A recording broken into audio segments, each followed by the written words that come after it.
Good morning students. Today we are going to discuss about the reactions of phenols. Okay students, here we will see that how phenols react.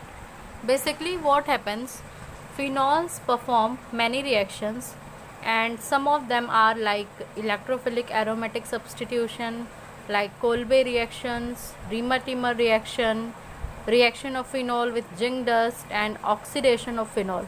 So in this category we will discuss about the reactions of phenol. Let us begin. Students, as we are going to discuss about the reaction of phenols, so here we can see that here phenol react in many ways, but basically we will discuss about the five.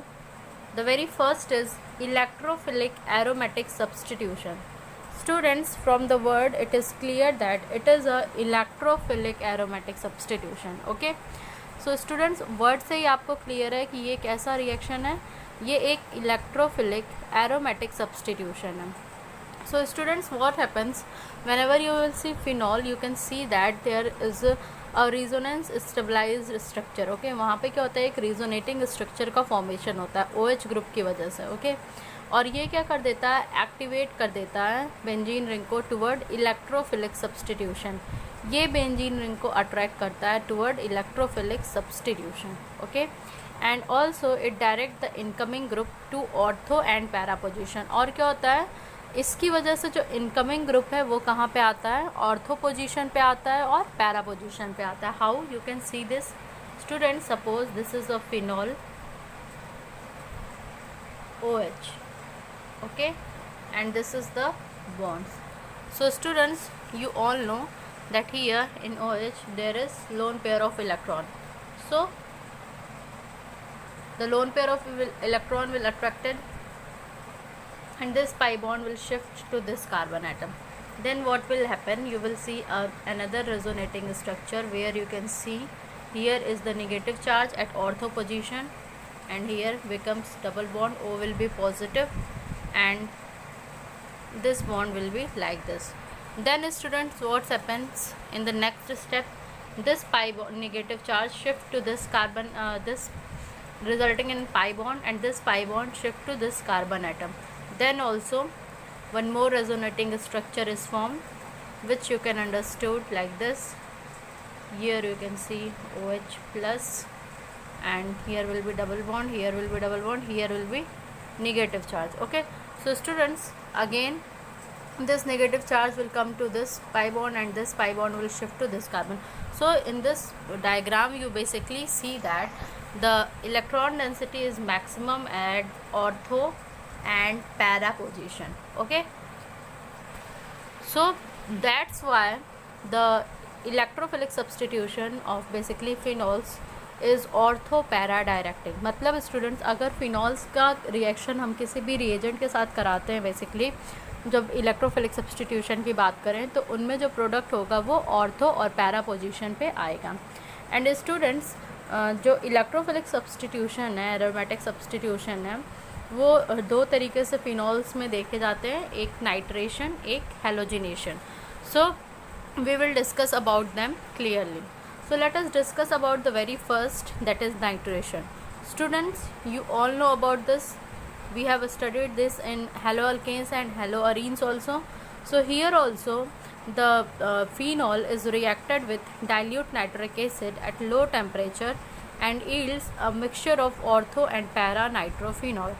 यहाँ पे भी क्या होता है कि phenol को react कराया जाता है डाइल्यूट नाइट्रिक एसिड के साथ लो टेम्परेचर पे. बेसिकली जो टेम्परेचर होता है वो होता है 298 केल्विन, और इसके बाद एक मिक्सचर मिलता है जिसमें ऑर्थो नाइट्रोफिनॉल और पैरा नाइट्रोफिनॉल मिलते हैं. सो स्टूडेंट्स, हो गया क्या basically, what is happening here, let me remove this firstly.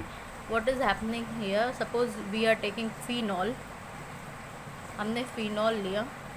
Okay, और हम इसका रिएक्शन करा रहे हैं, H is not forming, OH, this is OH. Okay, हम इसका रिएक्शन करा रहे हैं किसके साथ, dilute HNO3.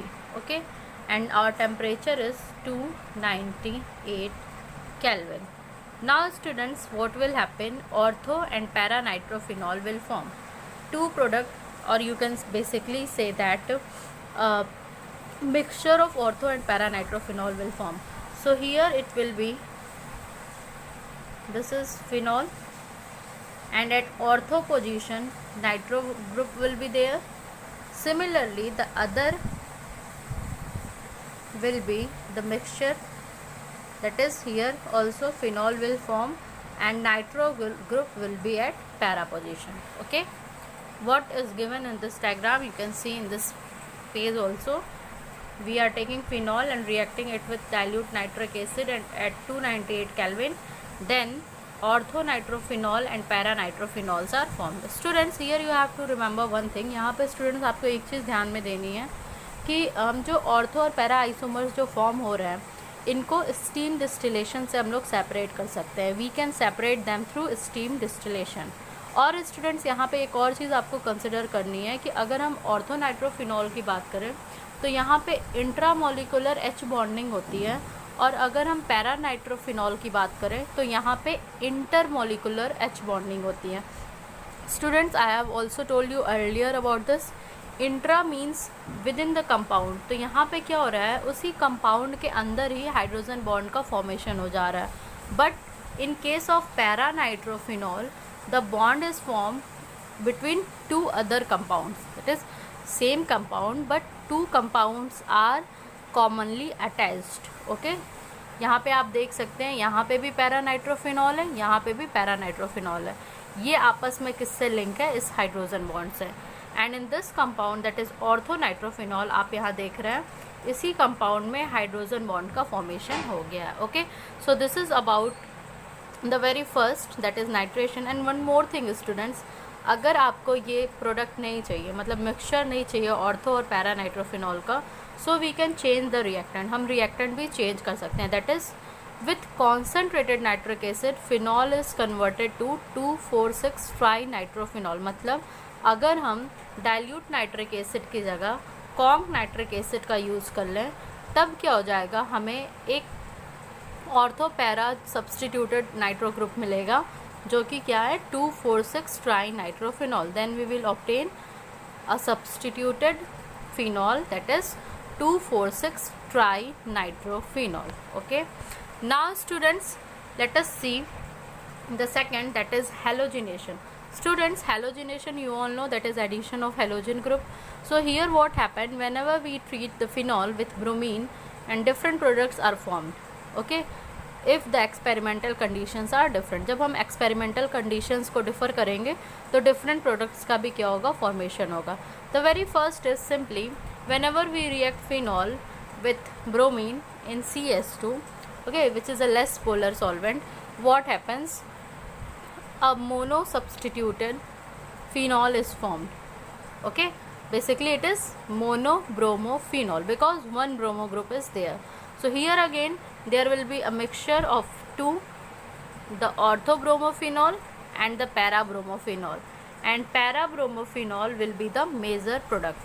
Now students, if we change the reaction condition, that is when we treat phenol with bromine water, अगर हम फिनॉल को ब्रोमीन वाटर के साथ ट्रीट करेंगे तो अगेन हमें ऑर्थो पैरा सब्सटीट्यूटेड ग्रुप मिलेगा दैट इज़ 2,4,6 ट्राई ब्रोमोफिनॉल. आप यहाँ पे देख सकते हैं यहाँ पे हमें क्या मिल रहा है, 2,4,6 ट्राई ब्रोमोफिनॉल.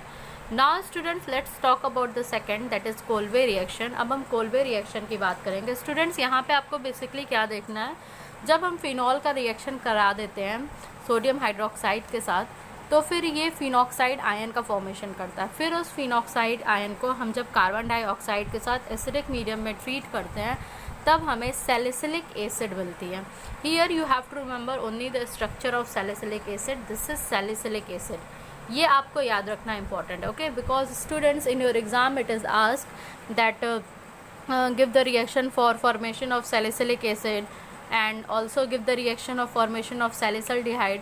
सो स्टूडेंट्स, जब भी कोल्बे रिएक्शन की बात हो तो सैलिसिलिक एसिड का फॉर्मेशन होता है दैट इज OH ग्रुप होगा, मतलब फिनॉल है, फिनॉल के साथ क्या है, ऑर्थो पोजीशन पे COOH है. ठीक है, and this is what, this is Kolbe reaction. लेकिन स्टूडेंट्स, जब रीमर टीमर की रिएक्शन की बात होती है तो यहाँ पे क्या होता है, आपका जो प्रोडक्ट बनता है वो क्या है, सैलिसल्डिहाइड, और यहाँ पे क्या होता है, फिनॉल होता है, और इसके ऑर्थो पोजीशन पे क्या है, CHO ग्रुप है. Okay, so we are considering the two reactions simultaneously.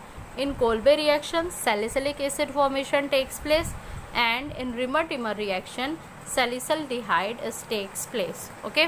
Now students, let us see the fourth reaction, that is reaction of phenol with zinc dust. Students, suppose करिए reaction condition में आपको दिया है कि convert phenol into benzene. So if we are going to convert phenol into benzene, we have to react it with zinc. Okay. So on heating phenol with zinc, it converts into benzene. Okay, now students, let's talk about the fifth reaction, that is oxidation. So students, generally oxidation of phenol is carried out when it is treated with chromic acid. जब इसका reaction हम chromic acid के साथ कराते हैं तो phenols का oxidation होता है, और इनके ऑक्सीडेशन प्रोडक्ट अल्कोहल की तरह, अल्कोहल के ऑक्सीडेशन प्रोडक्ट की तरह नहीं होते हैं. यहाँ पे क्या होता है, जब हम इनको क्रोमिक एसिड के साथ एसिडिक मीडियम में रिएक्ट कराते हैं तो ये क्या करते हैं, क्विनोन का फॉर्मेशन करते हैं. This structure is basically quinone, और चूँकि बेंजीन पे ये स्केलेटन आपको दिख रहा है 1,4-डाइओन, तो इसको हम लोग क्या कहेंगे, benzoquinones. Okay, so this is all about today's lecture. Thank you class.